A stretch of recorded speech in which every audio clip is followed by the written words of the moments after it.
everybody. Today we're debating the resurrection, and we are starting right now.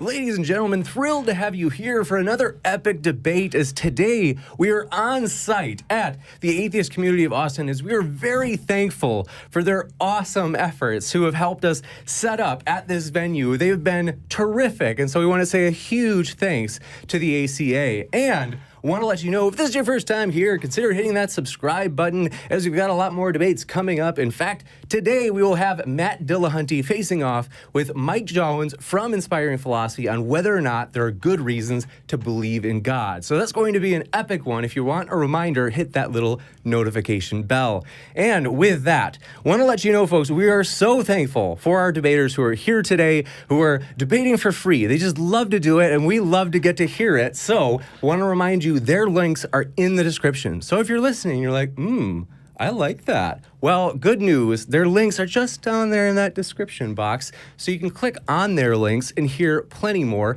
where that came from. So couple other quick little things. If you have a question during the debate, just fire that into the live chat. I'll be trying to keep up with your questions so that we can ask those at the end of the debate. Super chats will be going at the top of the list, and they also allow you to make a comment during the question and answer, to which we will read to the speakers. And we want to say, again, we're thankful for the speakers for being here, and so I want to ask if you could keep your comments as friendly as they usually are. That means a lot. And with that, we're going to be starting with the affirmative. So Jonathan is going to be starting today taking the affirmative on whether or not Jesus rose from the dead.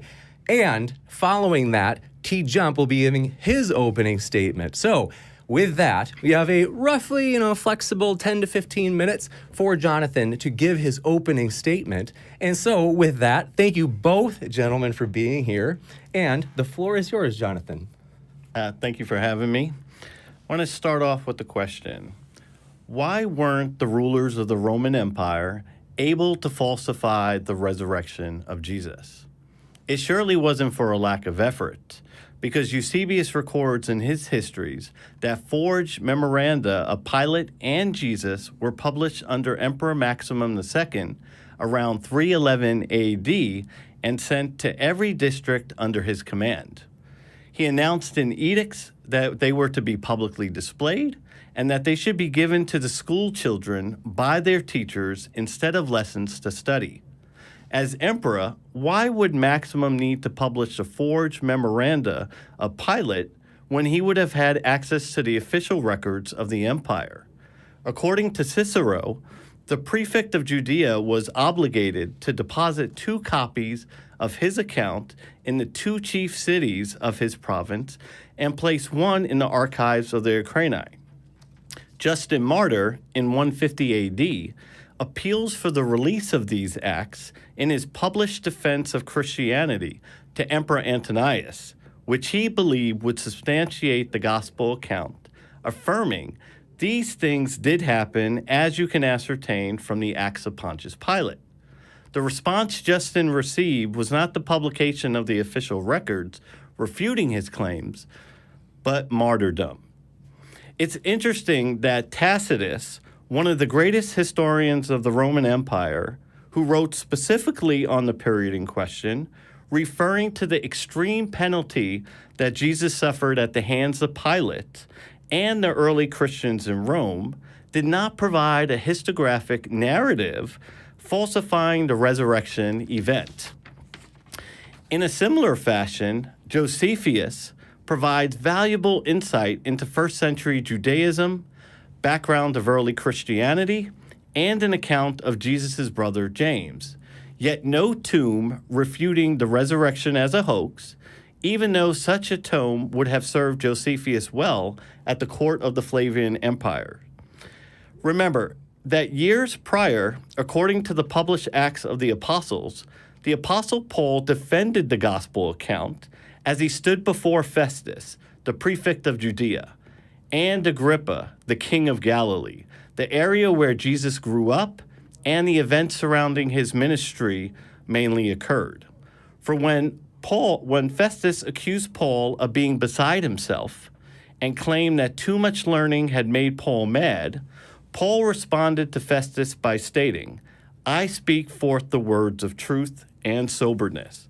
For the king knoweth of these things, before whom also I speak freely. For I am persuaded that none of these things are hidden from him. For this thing was not done in a corner. Several key points are established here in Paul's statement. First, as king, Agrippa was well aware of the events that transpired in his kingdom and could have easily refuted what Paul was saying if a naturalistic explanation was available that could have been then published against Christians and copied throughout the empire. Second, Festus, who was prefect of Judea, had access to the official records in Judea, and it could have been used against Paul if information was available to falsify the resurrection account from Pilate's memoranda. Lastly, Paul demonstrates that the account of Jesus' resurrection provides falsifiable criteria that is subject to a proper investigation by the rulers of the Roman Empire to uncover. And it's this falsifiable event, that is the resurrection, that marks the distinction with Christianity as opposed to other religions like Islam and Buddhism. Unless the NSA had video surveillance of Muhammad's conversation with the angel Gabriel from the 7th century, or we can download the satellite images of the monkey that threw down the fruit of the bo tree onto Buddha's head that caused him to see the light, we don't have standard criterion to falsify those inner experiences. This is why we have Karl Popper's criterion of falsifiability, so we can evaluate the inherent testability of any hypothesis or statement. And remember, a hypothesis is generally scientific only if it is possible in principle to establish that it is fake. Therefore, let's be scientific in our approach and follow in the footsteps of the amazing Randy, whose dealings with the supernatural claims of the psychic community wasn't just an array of allegations that they were fake and he didn't believe it. Instead, he felt the need to demonstrate under scientific, testable conditions how it was done. By putting Karl Popper's maxim into practice, James Randi was able to achieve similar results to those of the psychic community through naturalistic means, thereby falsifying their supernatural claims. Therefore, in Christianity, all that is needed to falsify the resurrection of Jesus is to either produce the body, provide a credible tome from the ancient world with a naturalistic explanation of what had happened, or uncover the true identities of the gospel authors if they weren't the disciples of Jesus, and expose their myth regardless of when the documents were published. Are we suggesting that these assignments are not well within the means of the Roman rulers to investigate and uncover? For I am aware of the a priori assertion that Jesus picked a time and a process that cannot be properly subject to investigation. Shouldn't we first understand how the Romans conducted investigations of religious cults before drawing that conclusion? Fortunately for us, the Roman historian Livy, who wrote the histories of Rome up until the glorious reign of Caesar Augustus, chronicles how the Romans investigated the religious cult of the Bacchus, which can be used as a base indicator of how Romans conducted investigations against other religious cults like Christianity. Remember that during the time of the Republic and the Empire, Rome operated as a well-organized police state, and as such, Livy reported that the Romans were monitoring the religious cult Bacchus closely and gathering intelligence from witnesses on their activities. Now pay close attention as it provides clarity and insight into the thorough, serious, and careful nature of their investigation process. First, a high official is used, the council in this case, to conduct the interrogation of a former cult member to corroborate against intelligence the council had received. Second, Livy informs us that the witness named Hispella was summoned to appear and nearly fainted when she saw the lictors in the vestibule and the consul's entourage, and the council himself.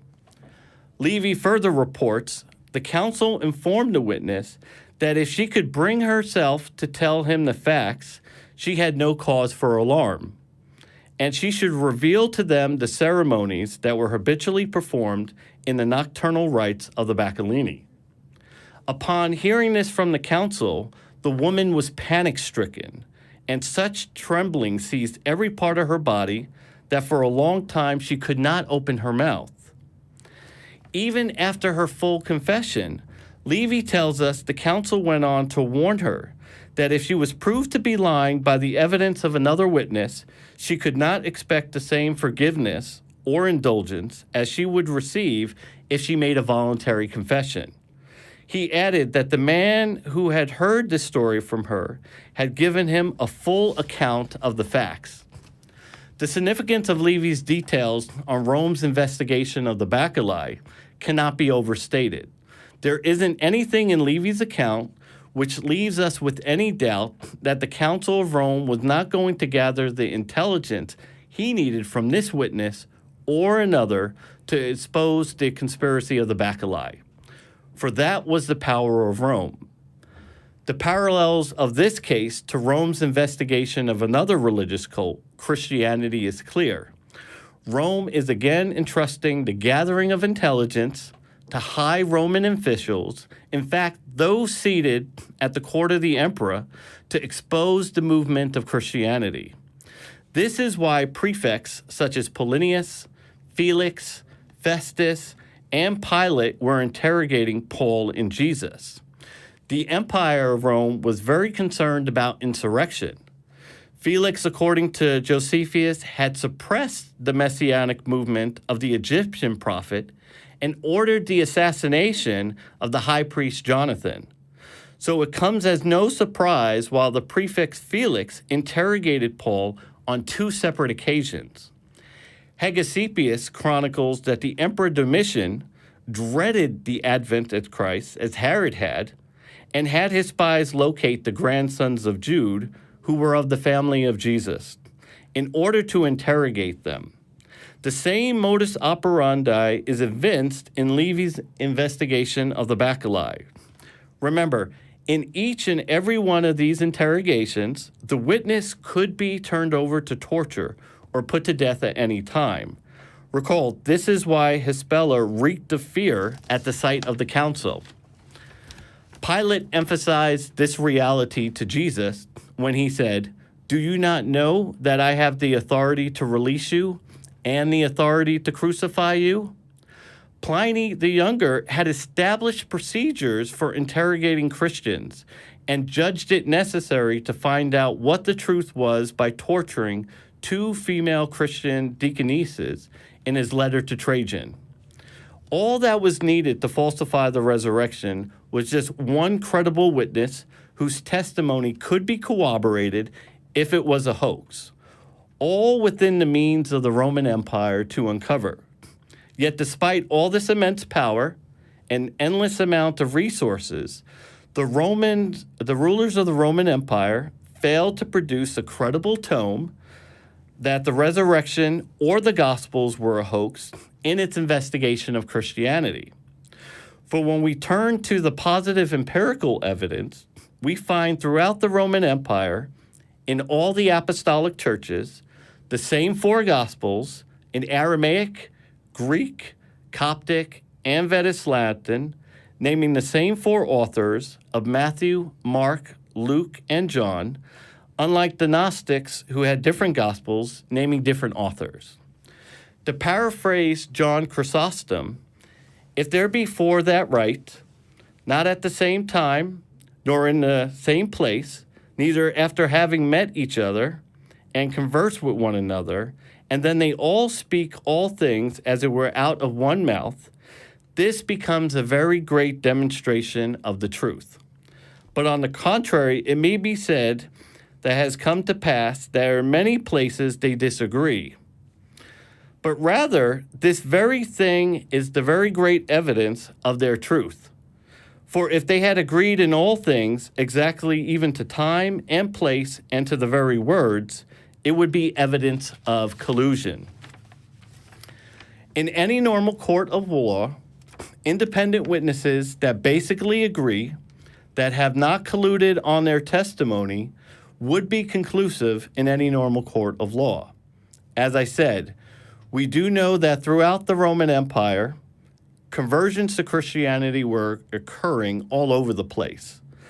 It is obvious the Roman Empire had found the truth. That is the gospel truth. With that, I conclude. Thank you very much, Jonathan. So that was the Christian case for the resurrection. Now we'll hand it over to TJump, or Tom Jump, who will be representing the atheist position today. So glad to have you here as well, Tom. The floor is yours. Thanks, James. Happy to be here. Thanks for the ACA for letting us use this wonderful space to host this debate. So to jump right in, the topic today is, did Jesus resurrect from the dead? And, well, we have no reason to believe he did. But let's start with a little simpler topic. Like, if someone tells you they saw a unicorn, should you believe them? No. If someone tells you they saw a dog, should you believe them? Sure. But what's the difference? What's the difference between the claim, I saw a unicorn, and I saw a dog? Well, it's the difference between our imagination and reality. These are not the two same things. So if you imagine going to the beach, you have the expectation of a nice, clean beach with blue skies and clear seas. But in reality, we have lots of people there and dirty skies and gray beaches everywhere. There's a big difference between our expectations and our imagination of what it's like to go to the beach and the reality of what it's like to go to the beach. So because there's a difference between these two things, the stuff in our head and the stuff in the world, if you're making a claim about something existing in the world, like if I said I saw a dog, well, then you're going to need evidence not just of something in your head, like your personal testimony, but you're going to need evidence of something in the world, like the dog. So if someone says they saw a dog, it's reasonable to believe they saw a dog because dogs have an implicit empirical evidence in the statement dog. We have their taxonomy, their phylogeny, their bones, their genetic makeup, how to train them, what they're allergic to. All of that is entailed in that idea of a dog, but none of that exists for the word unicorn. Unicorns don't have an implicit empirical basis like that, which makes it not reasonable to believe the testimony of a person who says they saw a unicorn. So the difference is when someone says they saw a dog, you have the combination of their personal testimony that I saw a dog, in addition to the evidence of reality of the empirical background of what dogs are. And that's what makes it reasonable to believe someone if they told you they saw a dog.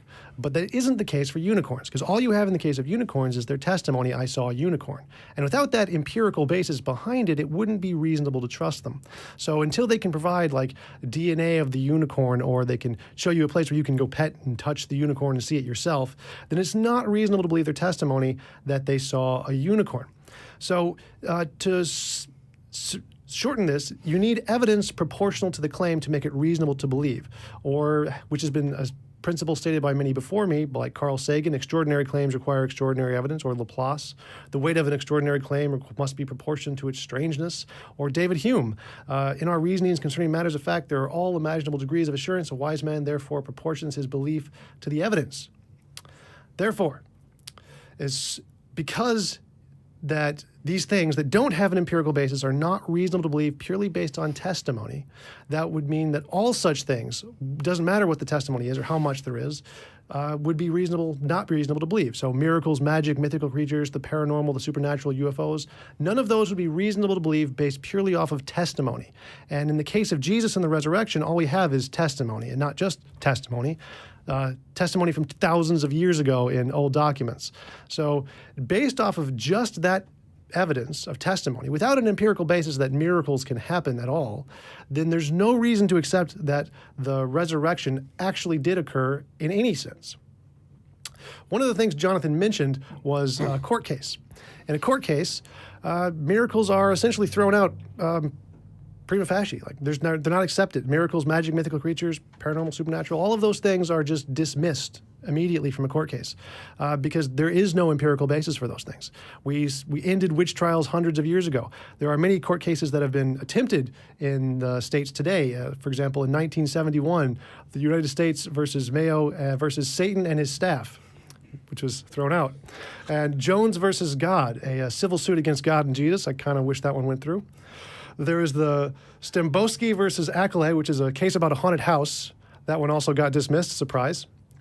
And there's a habeas corpus suit against God who listed God as a defendant in Harris versus the Attorney General of Pennsylvania. All of these are thrown out because miracles, magic, mythical creatures, the paranormal, supernatural, and UFOs, all the things that lack an empirical basis, are not reasonable to believe just based off of someone's testimony. And the same is true of the testimony of the apostles and the resurrection of Jesus. It's just an account that someone had. And until they can provide something greater than their testimony, then there's no reason to believe it was anything more than something in their head. To summarize, conceptual claims require conceptual conclusions, conceptual claims require conceptual evidence, empirical claims require empirical evidence. So the conceptual evidence of the testimony of the Gospels is only sufficient to justify the conclusion of the conceptual conclusion that it was something in their head, a delusion, a hallucination, misapprehensions, fabrications. Any of those things would be reasonable conclusions based off of just the testimony that they provide. But it would not be reasonable to conclude that the resurrection actually happened on that testimony until they can provide a further basis of evidence, like demonstrating that miracles can happen in some way. And you shouldn't take my word for it. This is not just something I've said. You can ask the historians. For example, to quote Mike Licona in his debate with Bart Ehrman, he says, "First, Bart asserts that the majority of scholars outside of a purely Christian context do not regard the Gospels as being historically reliable. I agree." To quote him again, "Most biblical scholars and historians hold that the investigation of a miracle report lies outside of the rights of a historian acting within their professional capacity, and this definition is expounded by," he just lists a number of historians. So most historians agree with this criteria, that history is not allowed to appeal to things that don't have an empirical basis: miracles, magic, mythical creatures, the paranormal, the supernatural, and UFOs. Therefore, using testimony from historical documents is not sufficient to justify belief that those things happened. Not in the Bible, not in the Torah, not in any historical document, because we need something greater, like empirical evidence, to demonstrate those things are even possible and justify the conclusion that they're not just in the head of the people who are making the claims. Thank you. Thank you very much. Excellent. And we will now go into the open dialogue portion. So thank you, gentlemen. And this will be about 30 to 40 minutes. The floor is all yours. Would you like to start?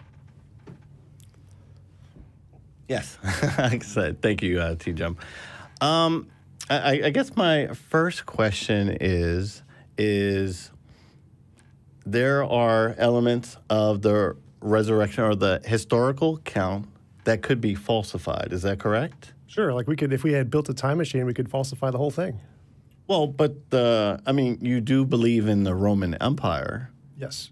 And did they have the means to verify if the boulder was moved or if there was no body in the tomb?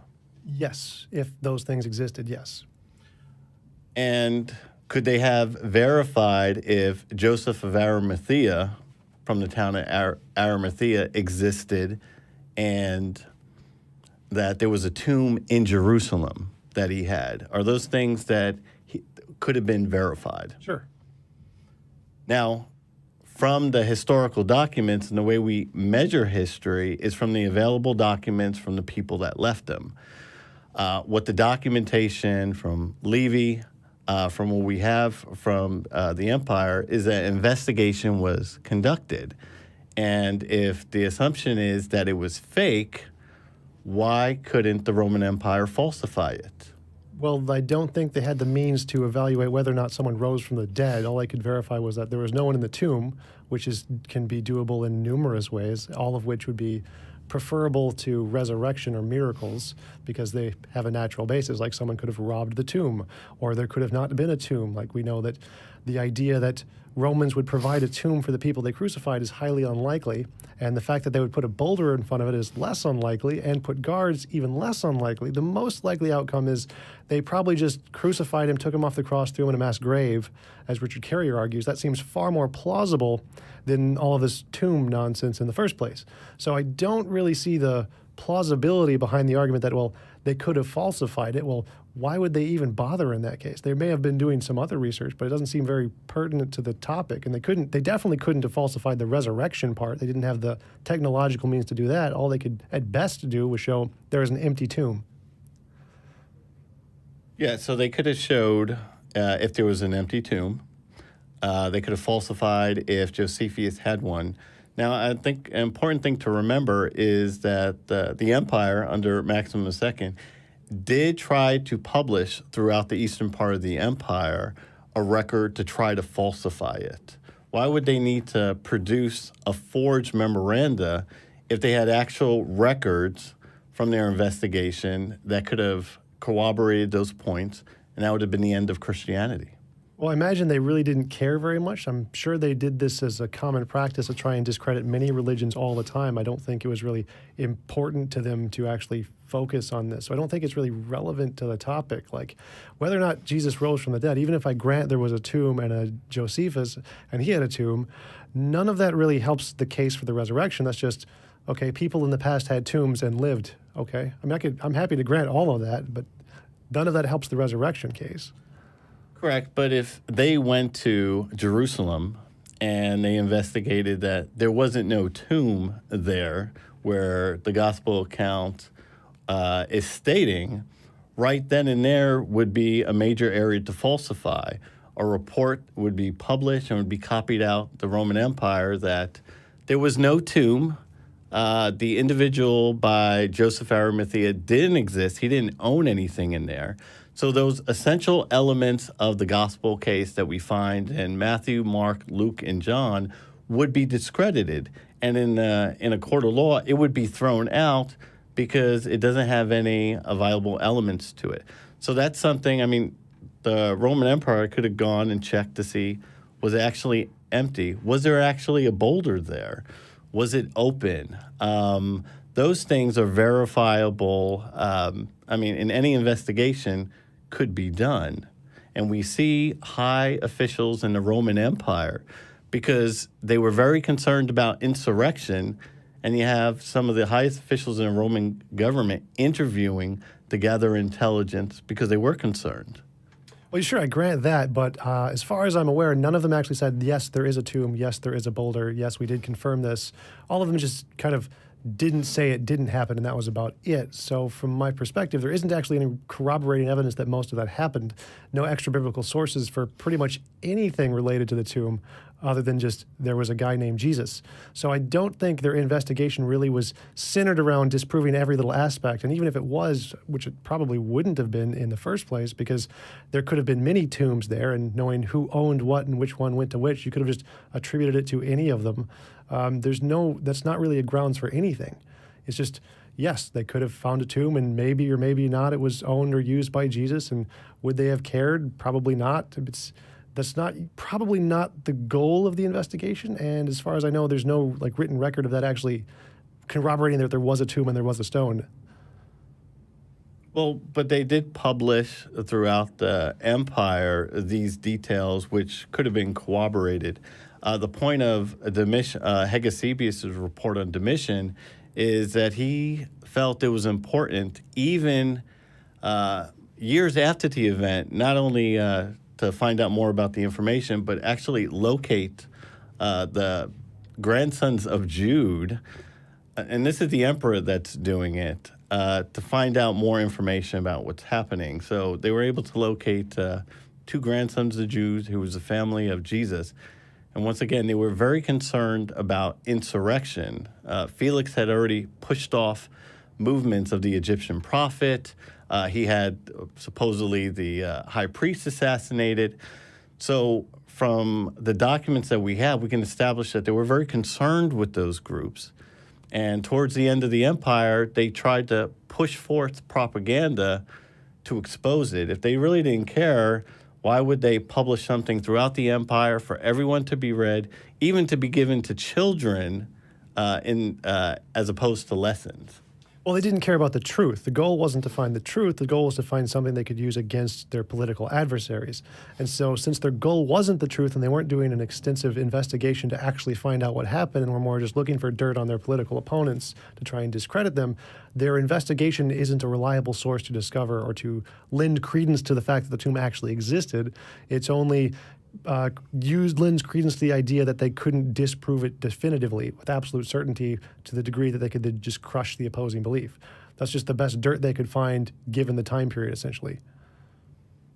So what historical documents draws your conclusion that they didn't care. So what historical record from either Tacitus, Josephus, even the gospel accounts, what records do you help maintain the stance that they didn't care in finding the truth of Christianity? Well, I'm just going off of the general consensus based off of like how emperors operated, how people at the time operated. They didn't like them. They wanted them to fail. So were they actually trying to discover truth?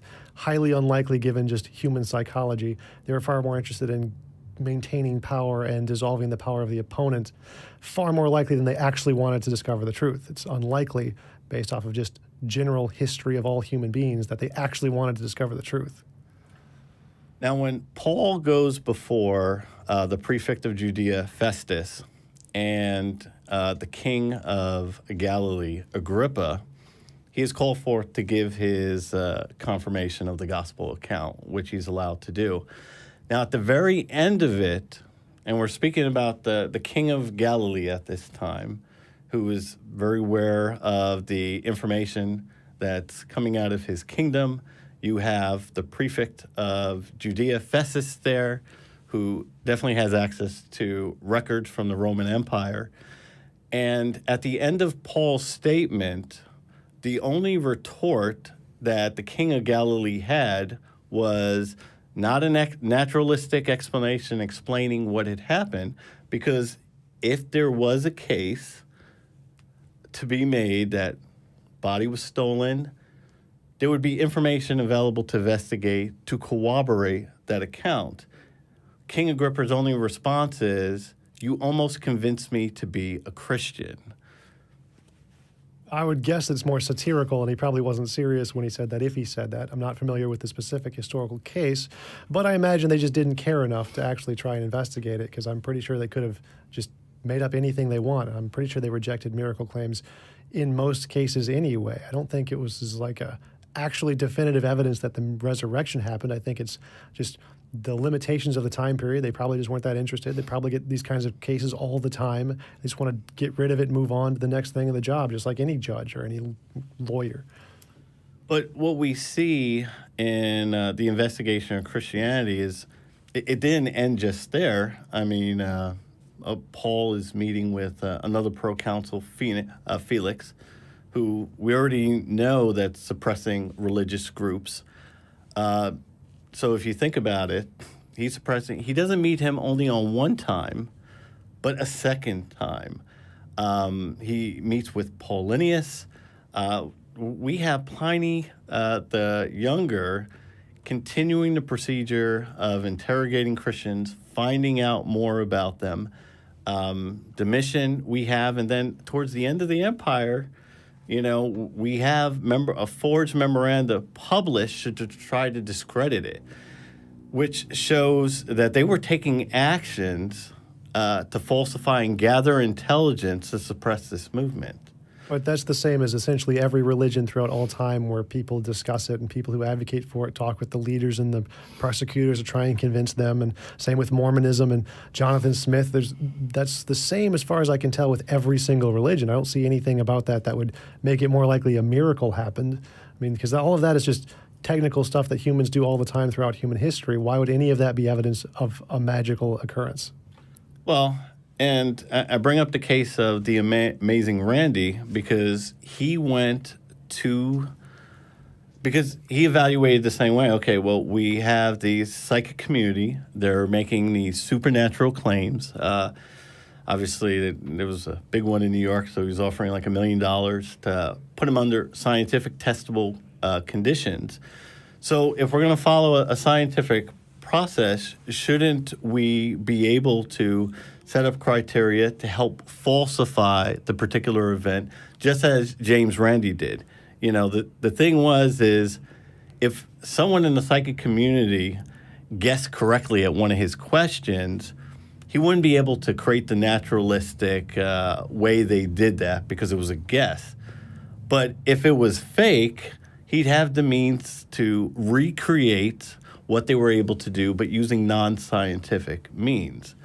And with the case of the resurrection, there are falsifiable criteria. I mean, it just has to be, there was no tomb there. That's the only thing that they would have had to respond. And if you think about it, Paul is presenting his case to those seated at the court of the emperor. That's all they had to say. Wouldn't you agree? And then that would be the end of Christianity. We went to Jerusalem. There was no tomb there. There was no body, and no Joseph of Arimathea ever existed.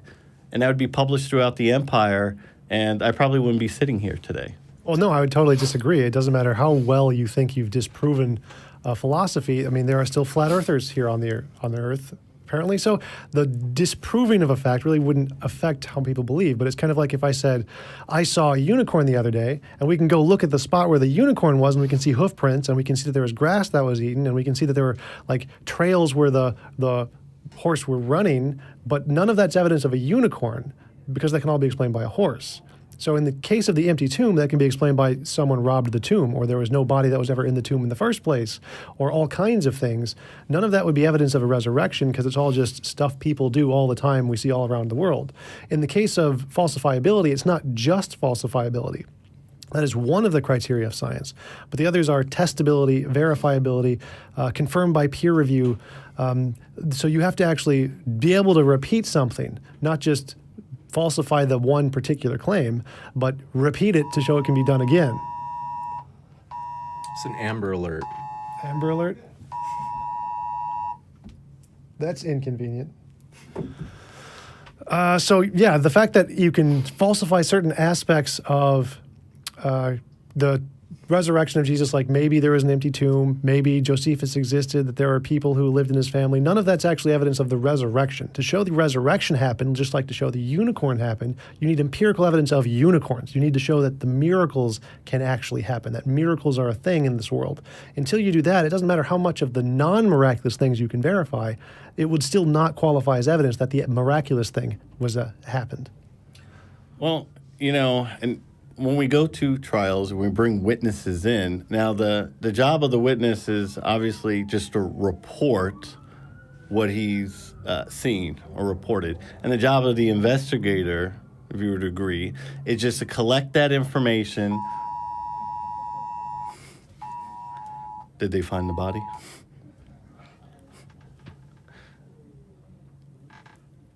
Go ahead. Okay. Powering off.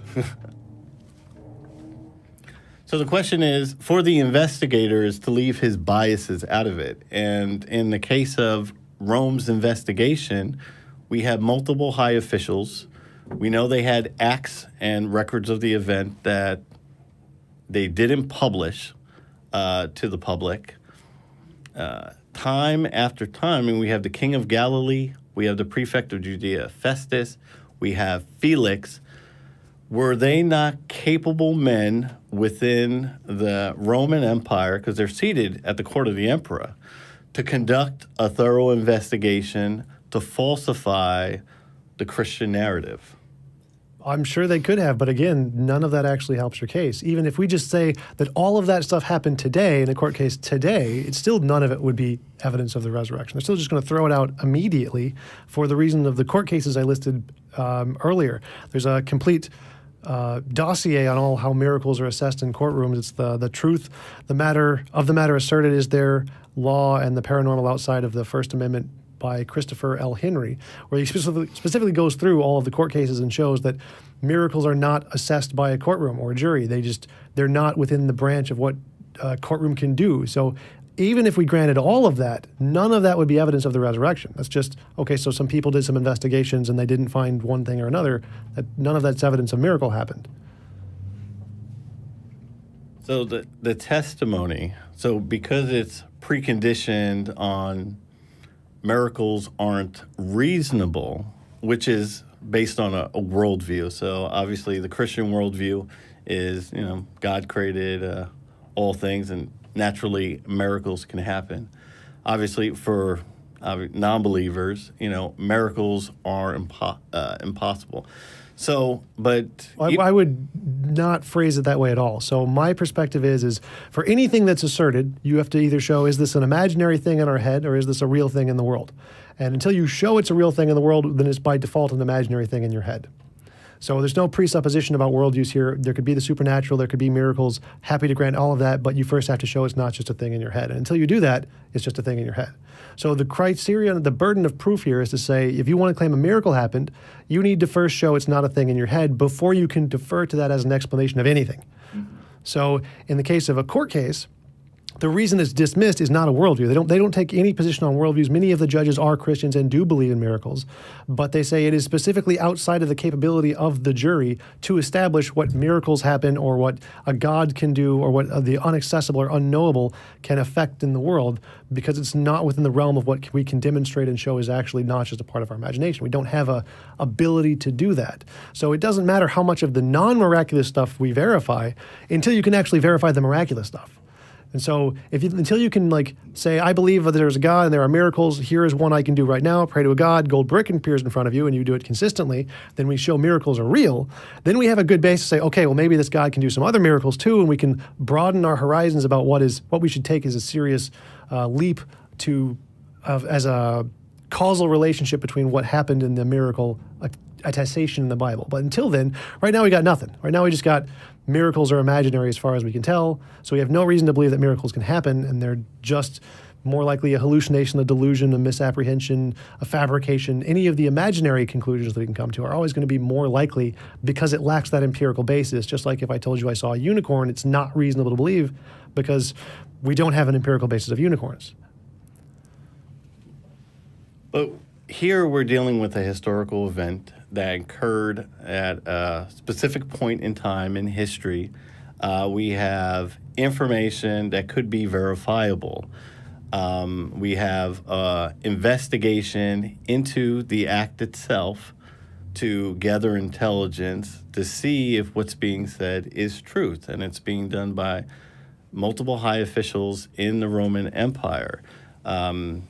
Christianity is not like Buddhism. We can't test the light that he saw because it's an internal thing.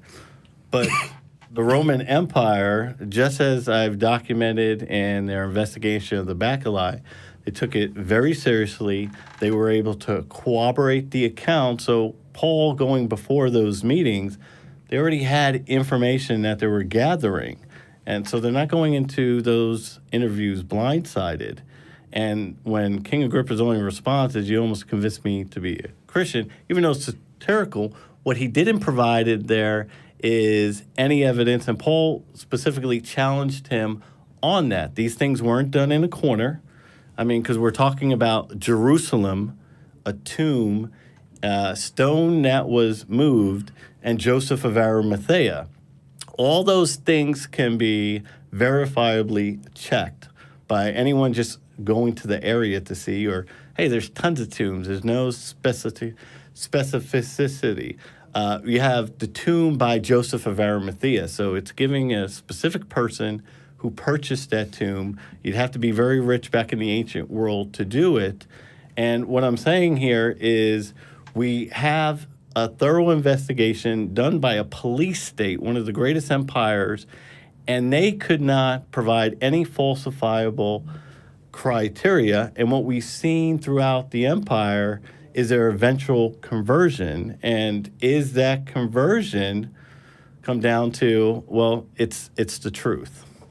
Well, no, because the same thing happens all across the world every day. We can empirically verify crop circles. We can empirically verify UFO sightings. We have videos of UFO sightings on airplanes. Lots of pilots attest to see UFOs.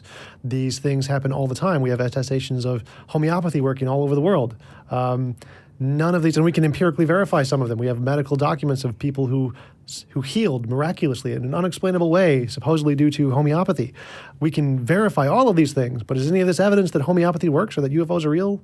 No, because there could be just an unknown natural cause to these things, or they didn't happen in the way they were attested to, or many other explanations. The fact that there are verifiable or falsifiable aspects to the story, like crop circles or video cameras, isn't in any way evidence of the conclusion you're aiming for, because it's something beyond what testimony can accomplish as a form of evidence. You need to actually empirically demonstrate that miracles are a thing and not just made up before you can use them as an explanation for any event.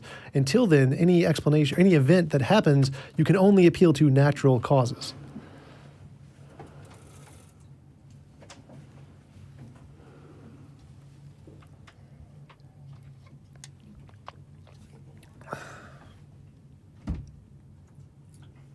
So wouldn't it be our job investigating into something to determine or recreate the naturalistic explanation?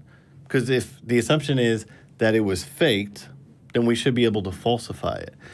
And from Well, not necessarily, but if something's fake, it can't be. We can't figure out how it was faked. yeah, not necessarily. There are magicians all the time who do really great tricks. Like I see Penn and Teller doing some tricks. I have no idea how to falsify those. Correct, and you know the point of James Randi is, as an ex-magician, scientist, and a skeptic, he was able to use his past experience and actually take what seems to be very hard, taking their abilities and recreate it under naturalistic, with a naturalistic way. And because we're actually dealing with the historical account, the best way to explain that or create the naturalistic explanation is go to the historical documents that are available to recreate that historiographic narrative and determine from that evidence what actually happened. Well, that's the thing, is you can't determine what actually happened. You can only determine within some spectrum of what things we can appeal to. So we know that certain things happen, like I can grant the empty tomb, okay. But can we conclude from that a resurrection? No, that is completely outside of the bounds of anything in the historical documents. Nothing in the historical documents can lead to that conclusion at all, because it's not one of the possible potential explanations that we have access to. It's not something we've demonstrated isn't just imaginary. So like if I said, if we see a hoof print in the ground and we're historians accounting that there is a hoof print in the ground, we cannot conclude, therefore, unicorns. Nothing they say could ever get us from the hoof print to unicorns, because we have no empirical evidence of unicorns. So we can only appeal to things we have empirical evidence for, because we can demonstrate those aren't just part of our imagination. The first part of any evidential claim is this an imaginary thing or is this a real thing? And until we show it's a real thing, then we cannot appeal to it as a source or cause of anything. It's not even a potential candidate until you can show it's not imaginary, which means you would have to make testable, verifiable predictions. So if I can say, if the resurrection is true, then miracles are possible, and if miracles are possible, I can pray to God and get a gold brick or something like that. Until you can make future testable predictions to demonstrate miracles are real and not just an imaginary thing, then you can't even use it as a potential candidate to explain all of the natural stuff we do see. So even if I grant everything you said about all of the historical accounts and the people trying to disprove Christianity that couldn't, none of that's evidence of the resurrection. It's just evidence that, okay, so here's some people who couldn't disprove an account of what happened a long time ago. But it's not evidence that the account is true. It's just not proof that they couldn't prove it false. So where does that leave us? So if you think about the gospel account, so, you know, once again, you know, in all courts of law, and I understand where you're going to reason. Now, once again, reason does not have measurable criteria because it's dependent on what's reasonable for a particular culture to follow. But the gospel accounts do present witness testimony, and we have independent witness accounts that's verification of their testimony that there's an empty tomb, there's Joseph of Arimathea, it rolled away, and the eyewitness testimony of, I saw this. And then when we have 50 days after the event is over 3,000 men coming to Jerusalem and Peter speaking to them, saying that you guys have seen it for yourself. These are things that you have seen. So I'm not up here propagating something that this is in Jerusalem where the supposed event had happened. Apart from the apostles, the Roman Empire, the people themselves were able to look and see if any of this has actually happened. And 50 days later, the conclusion that was drawn from that crowd that came over to hear Peter preach, is this is what had occurred. So if I'm looking at the empirical documents, so the documents from history that has come up to us, where would that lead me if I'm looking at a Roman investigation that was ongoing for over 250 years of Christianity, and their last-ditch effort was an attempt to falsify? They failed to produce any naturalistic explanation. If there was a naturalistic explanation, and you're right, it could have been robbed. They could have took the body out. There could have been no tomb. It could have been someone that created the story 50 or 60 years afterwards. In that case, all we would need to do is find the author. Who's the one that propagated this? If you think about it, Virgil's Aeneid is one of the most popular myths that came out of the turn of the first century. We know who wrote it, Virgil. He was a poet. He was at the court of the emperor. We know who he was. So with these documents, if they're not from the apostles or eyewitnesses that we're evaluating our testimony is, who else did it? So does that make sense? Yeah, but I can ask the same question about the Salem witch trials. If we look at these really detailed investigations by professional investigators and judges throughout the time period, where would it lead us if we actually took their claim seriously, where they couldn't find a natural cause to this death, and it seemed like there was a spell being cast, and, well, there was a good explanation, this is a witch, and we put her to death, and we burned her at the stake, and there's lots of witches that we have at the time period. I mean, if we consider that methodology a reasonable methodology, well, then we should probably believe in witches, but we don't.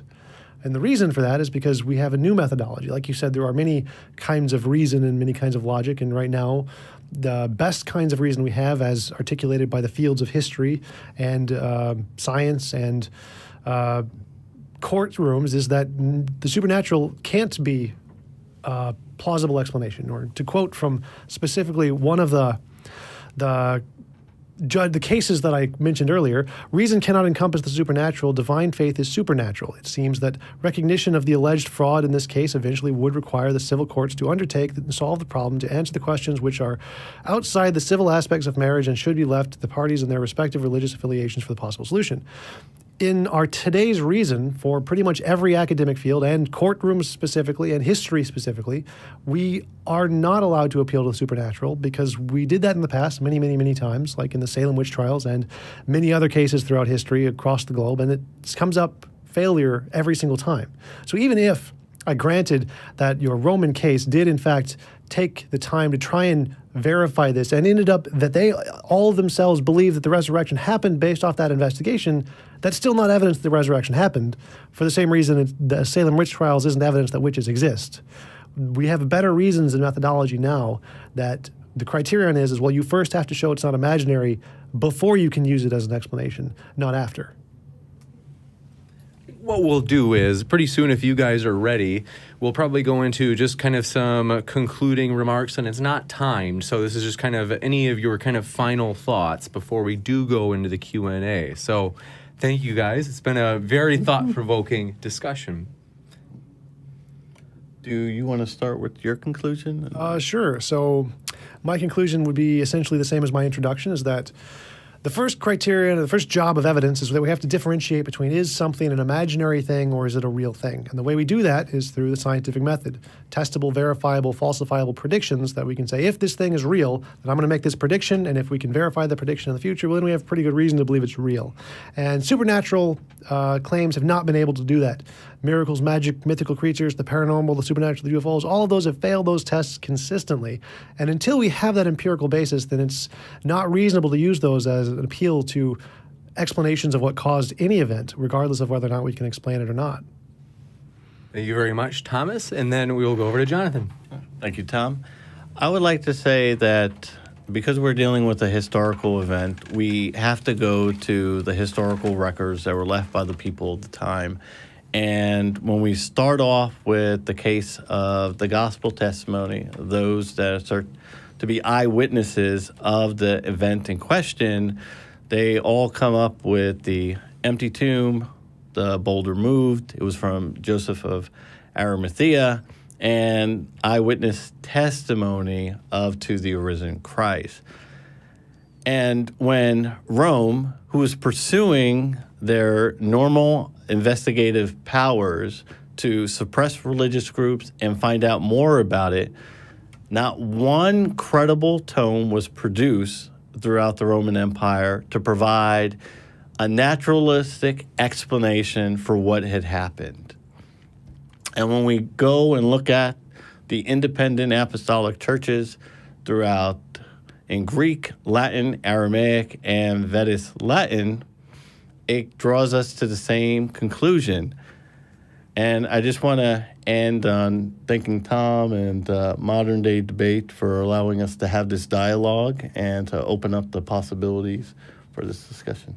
Absolutely. It's been a true pleasure. And with that, we are going to jump into the Q&A. So for this last 20 minutes or so, we're going to try to get through as many questions as possible.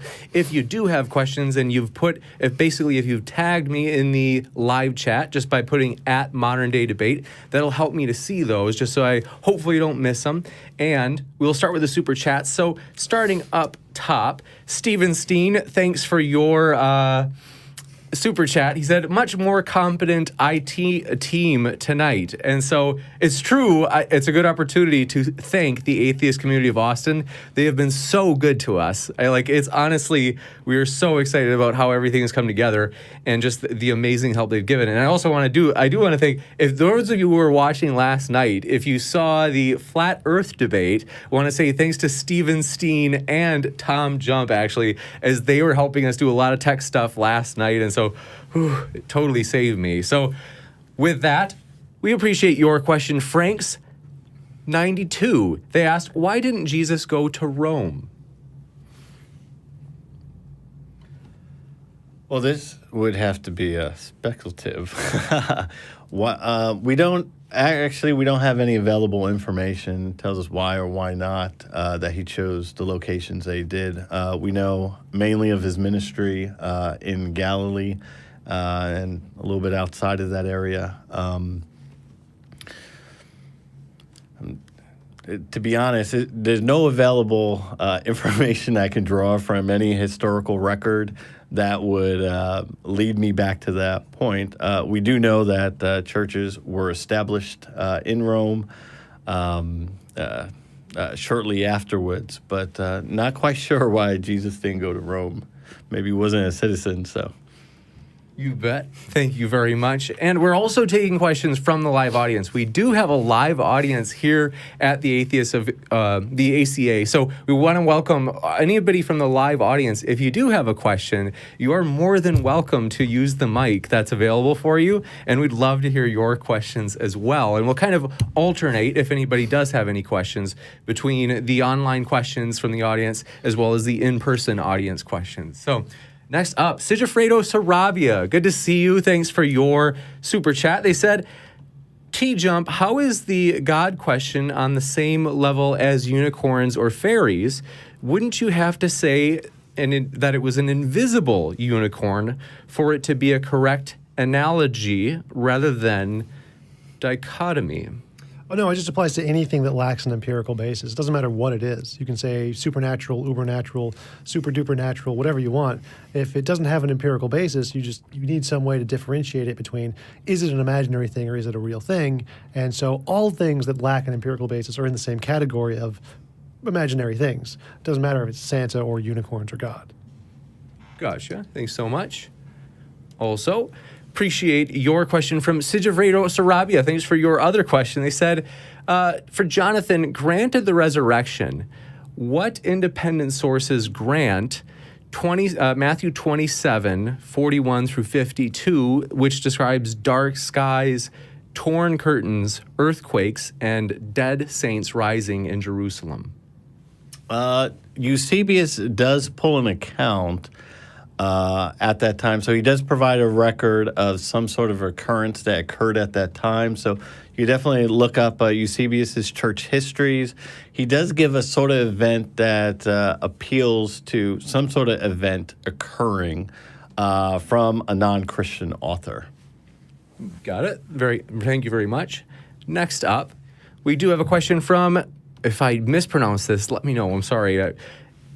Abadonergal, thanks for your question. This comes from online, and they ask, for Jonathan, what secular, extra-biblical historical sources support the idea that the Romans conducted an extensive investigation into the empty tomb? Well, we don't have any specific record regarding the empty tomb. The assumption would be that the Acts of Pilate, who oversaw and sentenced Jesus to crucifixion, though that information would have been available for the investigation. So we do appeal to those records. Justin Martyr appeals to those as well, which he believed at the time would have corroborated the gospel account. And that's why I threw out the argument is, why weren't those records released if they had nothing to actually help Christianity's case on there?